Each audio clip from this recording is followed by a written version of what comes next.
Hello and welcome to another episode of Media Dialogues with Storyboard 18. I am Delshad Irani and today I'm in conversation with Tina Edmundson, who is the president of luxury at Marriott International. Tina is with us today to shed light on what the global hotels and hospitality major is doing in the India market, how it's reimagining experiences for global consumers, and how India is redefining Asia's luxury landscape. Hello and welcome to CNBC TV18, Tina. It's a pleasure to have you here with us today. Thank you, Dilshad, for having me here. Really wonderful to be here. Where does India stand in Marriott International's global scheme of things today? India is a really, really important market for Marriott. And I would say not just for Marriott, for all global companies. Think about it, right? Particularly for our industry, India is poised to be the fifth largest source market. That's incredible. When I think about luxury specifically, it is now the third largest, or poised to be the third largest luxury market for outbound travel, right? So US first, China second, India third. And it's not surprising when you think about it, because think about the growing middle class. You think about the wealth that is being accumulated here, right? I think by 2027, there'll be 1.5 million Indians that are high net worth, right, that have investable assets more than $1 million US. Now, this is the customer that we all want, right? From a luxury perspective, this is whether it's the aspirational traveler or the high net worth traveler today, they are looking for experiences, right? They are looking for the once in a lifetime. They are looking for immersive, amazing experiences that they can have a story to tell, after the trip. When I think about travel in general, and then sort of going back to Marriott, critically important. So we spend a lot of time thinking about India and thinking about how we can have the best brands and experiences here, so that we are catering not only to the India for India community, but also India for rest of world traveler. You're in the market. What are you doing? Where are you investing? Which brands are you focusing on? What's your market development strategy for your, especially, of course, given that you oversee the luxury aspect of the business? So tell me a little bit about what you're thinking about your specific plans for the India market. So we, of course, when I think about our luxury strategy in general, and actually our company strategy for that matter, three sort of big areas that we have a focus on, right? One is we want to have the best brands and experiences. We want to have the best customer base, and we want to be in more places, okay?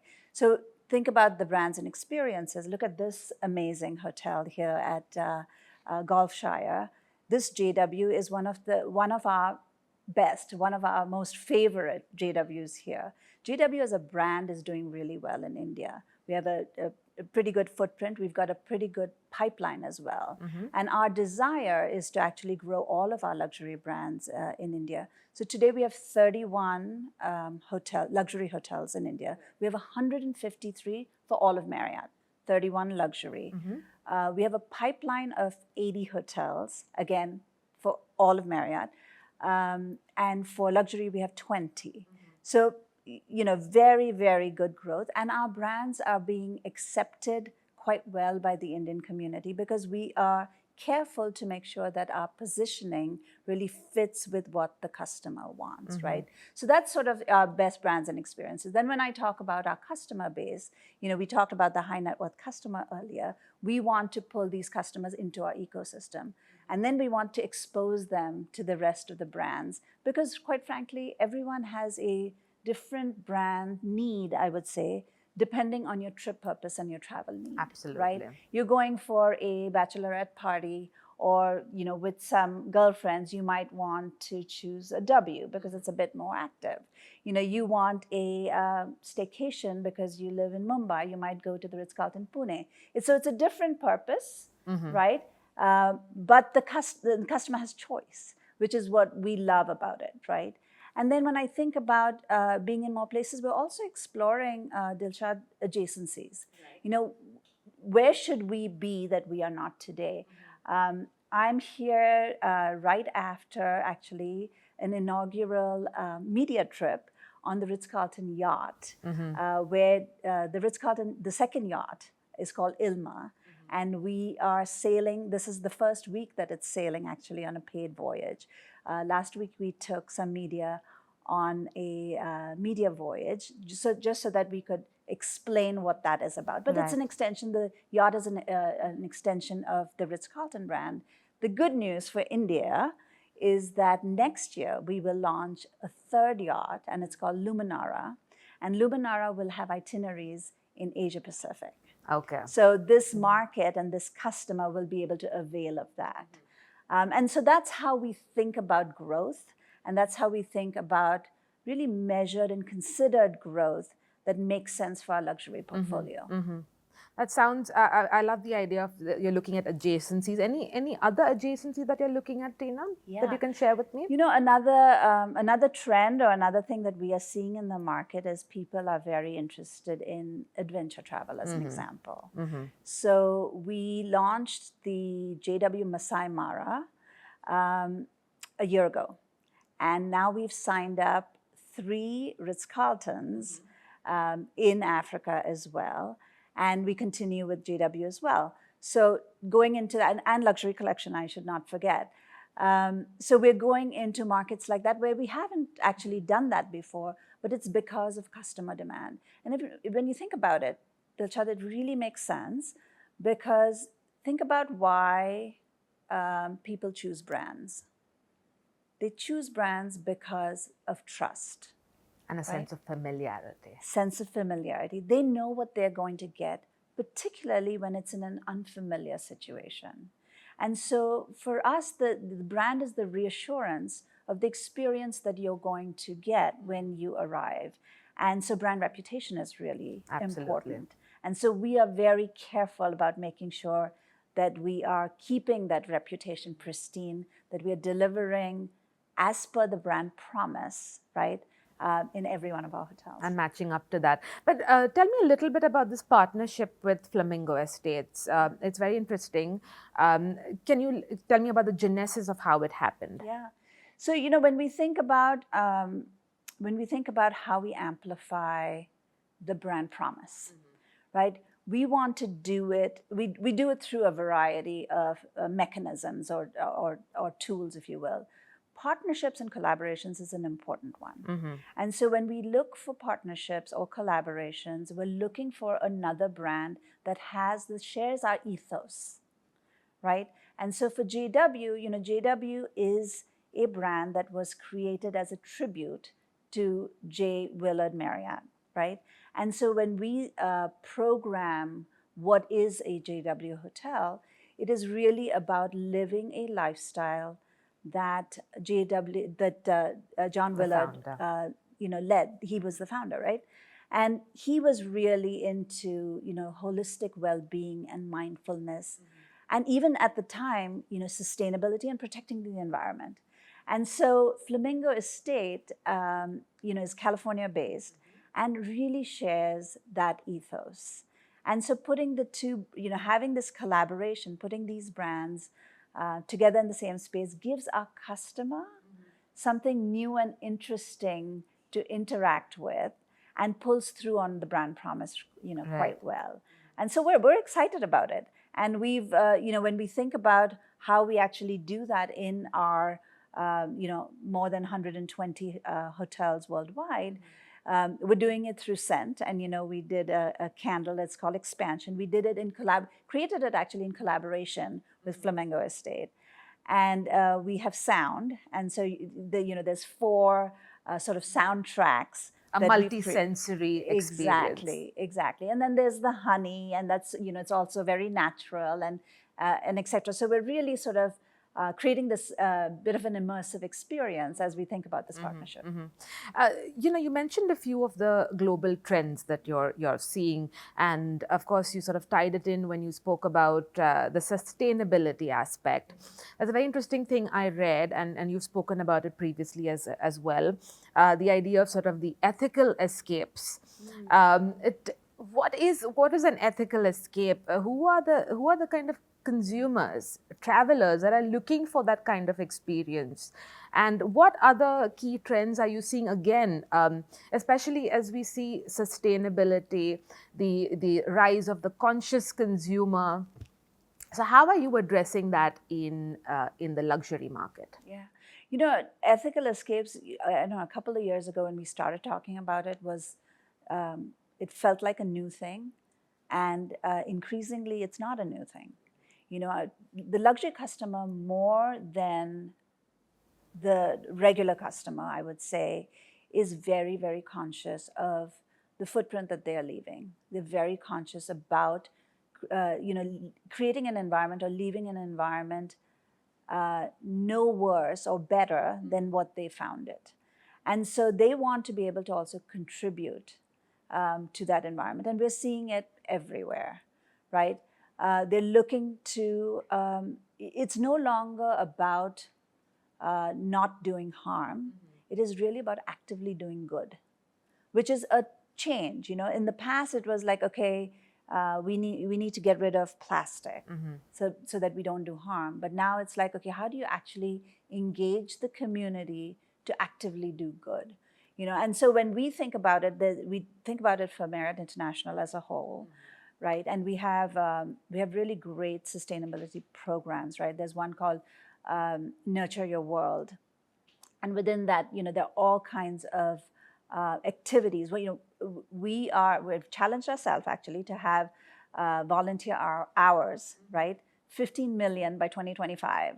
But the good news is we're already at 12 point something million, right? It's good progress. So, putting these goals so that we can really engage our associate community and we can engage our guest community. So one sort of pull through of that, if you will, and this is, from 20 years ago or 25 years ago, Ritz-Carlton had a program called Community Footprints. And this is really about actively engaging the community and giving guests a chance to participate, right? And so we have programs like that, or we have a program like we did with Etihad in UAE, where we planted 12,000 mangroves on the UAE coastline. So all of those pieces, sort of ladder up to our larger sustainability goals. And what we're seeing is, to your point, customers want to participate, and they actually make their selections based on how they perceive a company leaning into sustainability and leaning into actively supporting the community. But tell me this, Tina, given the fact that the hospitality industry, aviation industry, travel industry in general has received a lot of criticism, even in a post-pandemic world, when again that consciousness, people, planet comes first. How has that sort of changed how you actively address perhaps these perception issues? Because like you mentioned, there have been long-standing practices in place, but maybe the consumer doesn't know about it yet. So how are you thinking about sort of actively pushing that out? So we do, there's a couple of things, right? One is just sort of the recognition that we are a bricks and mortar business. It's going to take a minute, right? But as we think about new hotels, and new hotel development, how are we doing that with an eye towards sustainability? By design. By design, right? More sustainable materials, but also really thinking through power sources, really thinking through something as simple as we were talking this morning about water, right? This hotel is plastic free. They actually have their own bottling facility here. And 70% of all our hotels in India have a bottling facility. That's amazing. So we are pushing to actively make sure that happens. And it sounds like a small thing. It's not a small thing. It's a huge thing. So it's things like that. And then finally, you don't even want the bottles. You actually want the water to be filtered to go into the room. But again, it'll take a minute because we're a bricks and mortar business, right? You can do it during a renovation. You can certainly do it for new build hotels. But I think the important thing, Dilshad, is that it is on our minds constantly. And it is because it is such a critical component of the experience that we are pushing it through in everything that we do. Let's stay on the consumer a little bit and their changing behaviors and habits. You spoke about this a little bit earlier when you said, the rise of the aspirational consumer. But it's also interesting because that consumer is not just looking for maybe the aspirational experience. They're looking for more curated, personalized experience.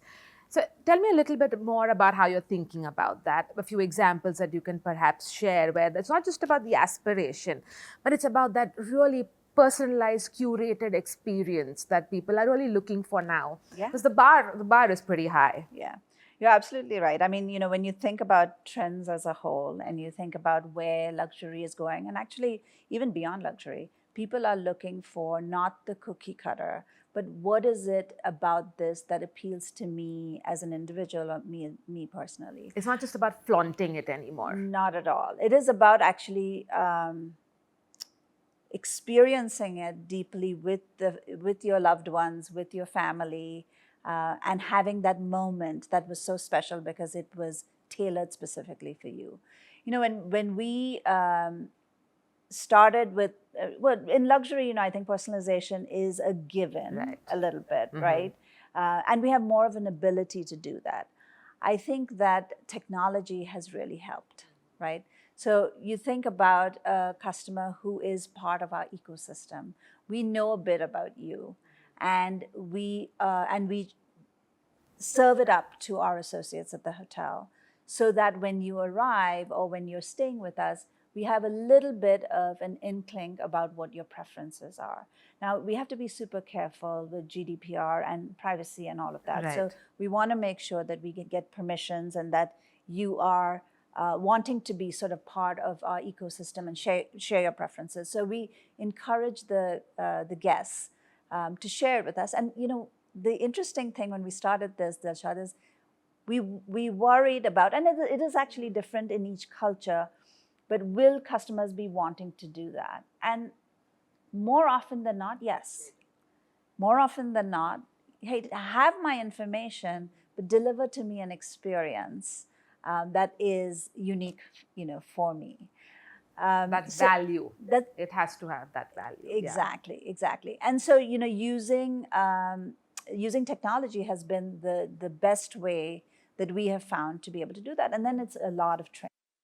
And, at the end of the day, it is really, you rarely will get a guest letter that says, I had an amazing stay because the physical building was great, right? It is always about what was my experience, and how did that experience come to life through the associates, through the hosts, through the ladies and gentlemen, at the hotel. And so the training piece is critically important, and training on observation, and training on, when you see a guest is staying with you for 3 days, and the first day they ordered a hazelnut latte. What happens the next day when they show up for breakfast? So a lot of it is that, and it's that sort of attention to detail. Of course, everyone's talking about AI, generative AI, and artificial intelligence specifically. There's a lot of noise. Yeah. There's a lot of sort of frenzy and scale and all of that. How are you sort of making sense of it all, Tina? What are you sort of telling your people across your properties, across the world? How are you truly leveraging this sudden sort of leap that we're seeing in technology? Yeah, we're doing it very thoughtfully. One is you can't take it lightly. Because I think it can have deep repercussions, and it's still a very nascent area. We're just at the beginning. Right, we're just at the beginning. We're a big company, and we want to make sure that we have the right guardrails so something doesn't go off the rails.